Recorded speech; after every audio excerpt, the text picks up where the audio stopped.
కుమారుడు పరిశుద్ధాత్మ మూడు ఒకటే. దేవుడు అక్కడ ఉన్నంత వరకు తండ్రిగా రూల్ చేశాడు.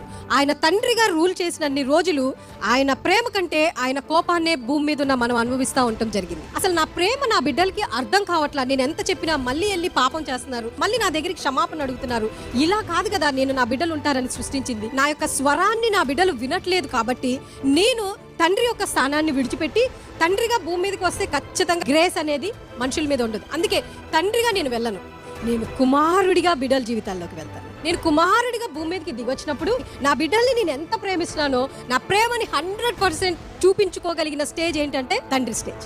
సో దేవుడు ఆ రీతిగా కుమారునిగా భూమి మీదకి వచ్చాడు. అండ్ ద సేమ్ టైం పరిశుద్ధాత్మ దేవుడు అసలు అది అల్టిమేట్. తండ్రి స్థానంలో ఉన్న దేవుని దగ్గరికి వెళ్ళటానికి ఎంత కష్టమో పరిశుద్ధాత్మ దగ్గరికి కూడా వెళ్ళటానికి అంతకి డబల్ కష్టం.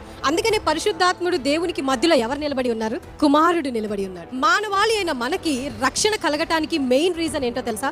తండ్రికి పరిశుద్ధాత్ముడికి మధ్యలో శిలువ రూపంలో ఆయన నిలబడి ఉన్నాడు కుమారుడిగా. ఆ రీతిగా మనకి మన జీవితాల్లో రక్షణ వచ్చి ఉంది.